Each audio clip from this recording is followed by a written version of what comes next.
Hey, this is Frederick from Fimble Winter, and you're watching CMS TV.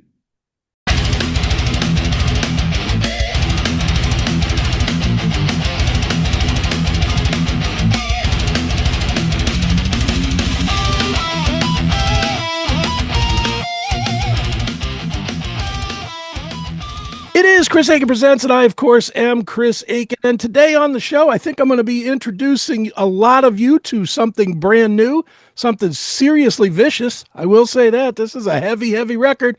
It is called Beautifully Deranged. It is by the band Beautifully Deranged. And the guy here, I think, is beautifully deranged as well. It is Mike Bufis. Mike, how are you, man? I'm doing well, Chris. How are you? I'm good, man. I'm better now that I've learned about your band, and I'm happy to share it with the people that follow me, man. I love what you guys are doing. I'll start right there. Just as somebody that quite honestly did not know anything about your band, say 6 weeks ago, I've listened to Beautifully Deranged as well as the stuff dating back a couple of years, 10, 15 times to get a good feel of it. I like it, man. I like what you guys are doing. I have a feeling, which I will address, that you guys are still figuring it all out. But I like what you're doing so far, man. So why don't we start there? Maybe give us kind of the 10-second overview of how we got to where we are today. Yeah, absolutely. So, me and our guitarist Javi have been friends for well over a decade at this point, had multiple music projects in the past. And then one thing led to another. And in 2023, he wanted to do stuff again. I was like, dude, I'm down 100%. I was already in another project at that time with our other guitarist, Ron. We brought Tavi in for a gig, actually. And when that band broke up, we brought Ron into our heavier project. And throughout that whole time, I was in touch with Haley, our vocalist, through a mutual acquaintance at the time. And she blew me out of the water. I said, no matter what, I want to do a heavy project with Haley for sure. And that's how this came to be. Right on. Well, it's really cool what it is, and I want to explain it to my fans and have you kind of tell me if I'm right or wrong on this. From looking around and from listening to it a lot, you're going to get the comparisons, and you know the comparisons. It's Ginger, it's Infected Rain, it's Mm-hmm. Mm-hmm. those types of bands. I don't Mm-hmm. know that that's a fair comparison. I feel like what you guys are doing is not that, and what I mean specifically is you're not hanging everything on the singer. Mm-hmm. You know what I mean? I mean, you guys are musical first with Mm-hmm. screamo and singing in it. Is that fair? And do those comparisons work or not work for you when people ask you what your band sounds like? I would say fair. And if somebody's going to compare me to a band like Infected Rain or, Ginger or Spirit Box or something like that, I'm going to shake your hand and give you a hug because, like, that's great company right there, I'm totally fine with stuff like that. To me, that shows that you're really taking in what we're doing and you appreciate it as well, especially if you like a band like that. Then it's like, oh, you appreciate what we're doing if you're able to make a comparison like that and connect it in some way, shape, or form. But yeah, we're not like so strictly identical to them, obviously, if that's the best word, Hmm. just from other influences that a lot of us have from growing up and learning music and getting into metal for the first time, like what got us to this point. Sure. And just to be clear on my statement, I I think that the bands that I just named listened to a hell of a lot of Killswitch Engage for like 10 years as they Probably, were yeah. as they were growing Naturally. up, and then they became that. You Yeah. guys, there's so many more musical influences to what you do. There's moments where you feel that. There's moments where you feel more almost melodic, machine Mhm. heady type vibe, and I'm just talking musical vibe here. There's even times where you could kind of feel maybe reaching back to the 90s a little bit. How important is that for you guys as the musicians to create something that is uniquely your own, but yet still kind of is okay to be piggybacked with other bands? I always feel if a band doesn't play their influences, it's not genuine. It's like trying to force something, whether you're like trying to force into a trend of what's going on right now and whatnot, that's the key. And I think the various influences play a huge role into that. And how our sound comes to be. You got people like me and Tavi. We grew up on the early 2000s metalcore scene. Avenged Sevenfold's one of our favorite mutual bands. Avenged, Trivium, Bullet for My Valentine, Killswitch, as you mentioned, All That Remains, Shadows Fall. I mean, the list goes on and on. So that's probably like a core essence. We joke around that Ron is the enigma. Ron is the type of person, if he genuinely said, I like a little bit of everything, I believe him, because he just pulls bands out of thin air that I'm like, how do you even know this? I had no idea you even listened to this genre. Like, just a huge range of material from absolutely loving Megadeth and Machine Head and whatnot to, when Shakira came around in Jersey, he was at the Shakira concert. And me as well, being a kid of the 90s, growing up listening to I'm a product of what was in front of me. And that was TRL at the time. So, Sure. The boy bands of the time and whatnot, that pop scene, that kind of gave me and influenced our singer Haley. That's where kind of our, focus on like melodic, catchy hooks and choruses kind of comes from. So I feel like that's the kind of stuff that helps stand out, but you got to play your influences no matter what genre they are, and whatever meshes together and feels right, feels right. Right on. Now, I mentioned in the open that I think you guys are still figuring it out, and I could be wrong on that. But what I mean by that is you haven't had the breakthrough song or whatever that's good. Once that happens, you're kind of locked in. This is what it's going to have to be, or else you're going to have to really convert and become Tool or something like that can just morph and change. With that said, though, and obviously you guys are working and growing as a band and whatnot, how much further do you think or how far do you think you are from actually figuring it completely out to exactly what you want it to be? I would say probably throughout the rest of this year, if anything. Okay.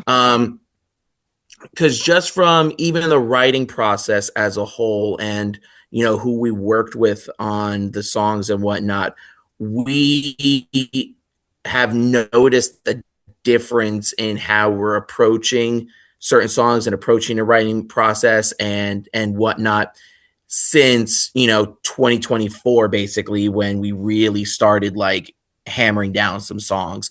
And it was easy in 24. We did Guide You Home as the first song, because Haley actually had that song since about 2018, 2019, I believe. And when she brought that to our attention, we're like, well, here's a killer song that's already, there's already a skeleton. Let's put our own individual flair on it. And, it's a killer track, and we came up with it, but it's very different than a lot of the other stuff that we write. But it was a very cool way to gel and work together on our first song. And I mean, from there, it's always just been what are we feeling at the time? Okay. Let's try out something new. Let's try out something different here. Who brings a riff to the table? See where it goes. But I think that we really started getting a stride in the musicianship and a lot of the writing and stuff with the last three songs, Departure, Playing God, and Villain, when we were working on those over the last year. And I think we just have to keep that momentum throughout the rest of this year. Right. And I'm not going to spoil anything. There's a song that Haley's working on right now that it gives me chills when I hear it so far. It's definitely more somber. It's a much more somber song, but she has some ideas for it. And that's priority number one then for the rest of the summer, is to work on that with her and into the fall. Sure. Well, let me ask, based on those three songs that you mentioned, plus the one that you're working on, is one of those the song where you guys as a band looked at it and said, this is what we need to be doing? Hey, metalheads! Tired of waiting for new episodes? Crave the real, raw, classic metal show? For just $4.99 a month, you can become a CMS VIP. You get every episode a full week early, completely uncensored, and 100% commercial-free. It's the only place to interact directly with the show, plus you score the Fast Pass, so your song requests get bumped straight to the head of the line on every live version. So what are you waiting for? Subscribe right now at classicmetalshow.locals.com and become a CMS VIP today. I don't know if it's collectively as a band that we saw that and thought that. For me personally, it was Villain. Okay. Villain checks every box for everything I love about music and metal. Just the intensity and the energy of it. Personally, the drum parts that I did for it are what I'm most comfortable with and what I have the most fun playing. I mean, that chorus just, soars. And I mean, when Tavi threw in the key change for the last chorus at the end, I mean, he took a photo of it because I literally melted in the seat as I was recording him. Right. Because it just hit every element. I mean, Ron's leads are incredible on it. Haley has great vocal melodies. The harmonies are fantastic. It just checked everything. And to me, that's the kind of style of music that I grew up listening to. That's the kind of style of music that made me want to play more and made me want to get serious about it. So for me personally, that's like the style that I really gravitate towards and think we need to go closer to that. Well, it's a good way to go. I always ask everybody about my favorite song on the record, and that is my favorite song on the record. Love it. So, I'll skip over that and I'll go to number 2 though, because the other song that really stood out to me is not the same as Villain, which is Playing God. I love that. I like the kind of swerve that you did a little bit as you go through the record with it. Tell me about Playing God. So Playing God, actually, that main riff was something that we literally were at Tavi's house in his garage jamming June 25. And Ron started playing that riff, and he had that riff for a while. And I look at him, I'm like, we're going to work on that right now. Like, dude, stop everything working on this. I've told Ron before I go, that's my favorite riff on the entire record so far. And that's why I was like, that's got to be the focal point. And we really kept going with that. Tavi threw out some ideas. I was throwing out some ideas left and right. And we really got stuck on the chorus until I can't remember if it was Tavi or Ron. One of them did like this gallop on guitar. I think it was Tavi actually. And I just made it very simple with like just quick double bass and just pounding on cymbal snare the whole time. And Haley comes in with this like absolute like demonic screaming part. And I was like, oh my God, this is cool. This is really cool. And that was actually a song that lyrically even Haley had some trouble with at times until Something Personal hit. And she was able to connect with that. And then she presented the lyrics and the first demo were like, sold, done. It kind of was just like, it was very much a song of like, and this is how we approach most of it. We weren't forcing it. It was just something happened, which triggered one thing, which triggered another thing, which triggered another thing. Right. So almost butterfly effect, if you will. And then again, taking influence from various elements. I mean, that ending, we just had it ringing out and, just a cymbal roll. And I mean, Tavi and I love Bullet for My Valentine, with one of my favorite songs being Tears Don't Fall. And I was like, all right, we don't really have an outro here. I go, but that riff is still sick. Right. Let's just finish off with that riff. Let me just count it off and do like how Bullet does at the end of Tears Don't Fall, is to count off and then the thrashy part again. Right. And that's it's like a very thrashy kind of song, which first got me into metal, stuff like early Metallica and whatnot. I think Tavi and Ron are the same. So we definitely kept that vibe. Let me ask you as a drummer, and I'll preface this by telling you I am a very failed drummer. I tried it, I sucked at it, I couldn't do it. Some of us oh stop. Some of us don't have that skill. Like, and I'll just tell you, I couldn't balance my feet to my hands. It either had to be the same or it couldn't be done. I was one of those, which, I'm just not meant to play it.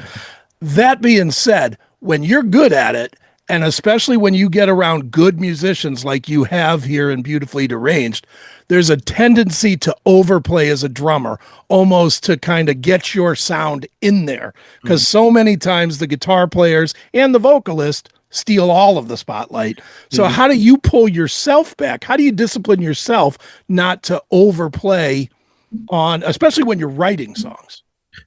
I discipline myself, from my three biggest influences on drums. Okay. Lars, Okay. the Rev, and All right. Joey Jordison, which is going to sound weird for Joey Jordison because he is incredible and like very, very technical and all over the place. But Joey is had such a producer mentality and always focused on the song as a whole. It just so happened that would fit the song in the style of Slipknot was this elaborate, extreme playing. But whenever you talk to him in interviews, it's always fitting a song. And I always gravitate more towards, his mentality when it came to like Murder Dolls kind of music as well, because it was much more simplified, but it benefited the song. Even for the Rev, I mean, he was borderline a composer. If he lived a little longer, he probably could have been composing, classical music for orchestras and whatnot, because he already started doing stuff like that. But again, everything that fit the song. And the key person for that is Lars. I mean, a lot of people give Lars a lot of grief, but when you hear, especially those early Metallica records, every hit fits the song well. Right. He doesn't try to show off. He doesn't write to benefit himself. He writes to benefit the songs. And that's my ultimate goal is, because somebody's going to hear it and they're not going to think something like, oh, well, the song is bad, but hey, that drummer is doing incredible stuff. I'm going to keep listening. No, they want to just listen to the song as a whole. And that's my primary focus when writing. Right on. Well, Mike, let's talk about the scene itself. I mean, you guys are what, New Jersey guys, right? New Jersey band, is that right? New Jersey, and Haley's in Brooklyn, so we can go Jersey, New York. Which to me, in one breath, that sounds great. In the other breath, that sounds like the hardest place in the entire world to be from, because everybody, everybody ventures to your coast or the West Coast as far as music goes. And at the same time, I honestly believe, Sirius XM as an example, because it's there, almost deflects from the local stuff so that it's not given the hometown. You know what I mean? The hometown favoritism. They almost you rarely hear a New Jersey band on like Liquid Metal or on Octane or whatever. You just don't. How does that play for you guys? Do you feel like you have to work harder, or do you feel like you get enough attention, or are you guys still too young to get there? I think still a little too young. We're still, getting our sea legs, if you will. Sure. An ultimate goal of ours is to get out there and keep and play live and whatnot. It's tough finding some venues that are going to take our style of music. And a lot of them are, okay, we'll take it, but you have to get all the other bands and make it a 5-band bill, including yourself and this, that, the other thing, which is like, all right, sometimes that's not doable. You try to get, opening spot and some tours and whatnot. And it's like, we're booked up, this, that, the other thing. One thing that we're going to aim to do is just take it into our own hands and start doing just some live stuff from home. Right on. Put it out there. Why not? Hey, we're, we got families who's married, this, that, the other thing, who's got mortgage, et cetera, et cetera. Sure. So, can't really fund a tour ourselves. So, hey, let's do it digitally. And reach somebody in California, Nevada, Arizona, or whatever, even when we're on the East Coast. And at that point, definitely tougher around by us. But I think a big thing is, at least from what I've seen, there's not a big scene for what we're doing. You get a few deathcore bands coming through and whatnot that make a bit of a splash.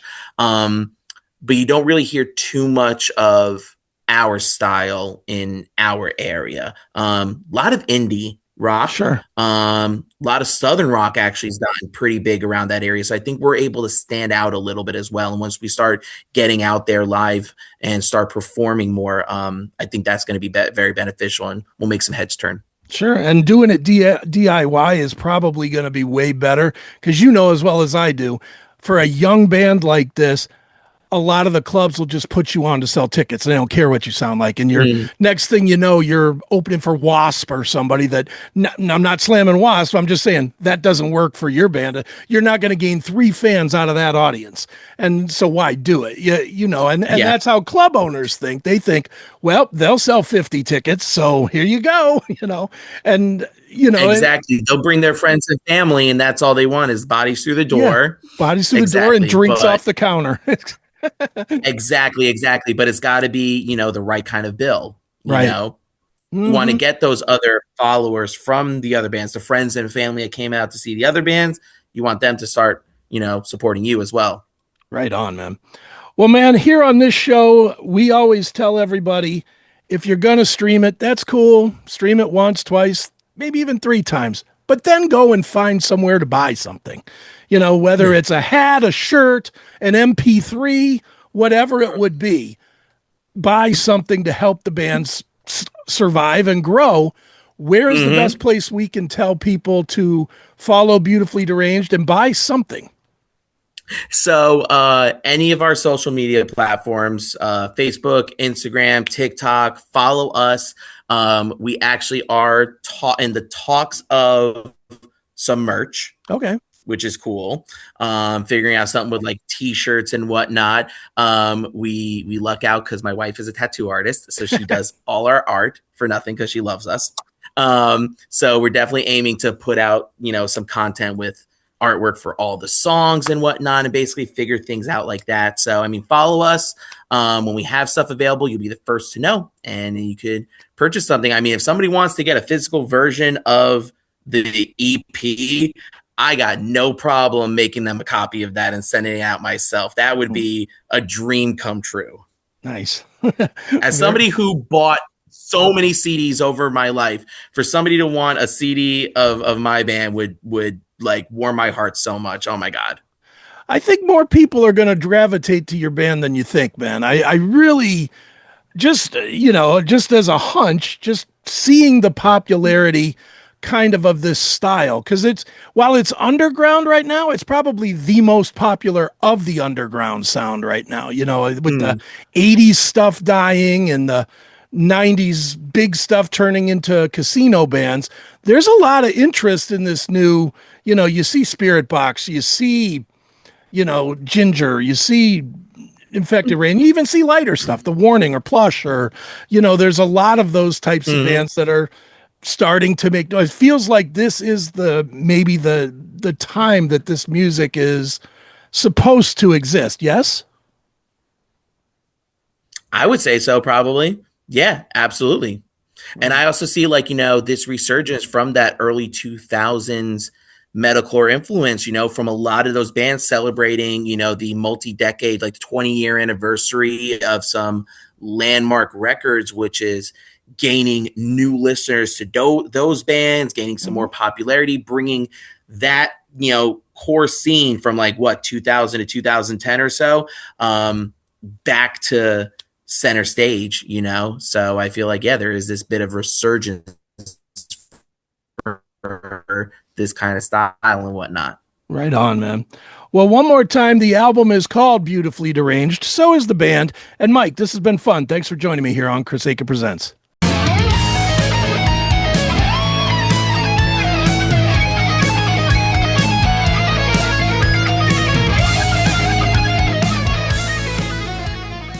Look, everybody, I have spent 30 years in the loudest rooms in the world, and I can tell you one thing for certain.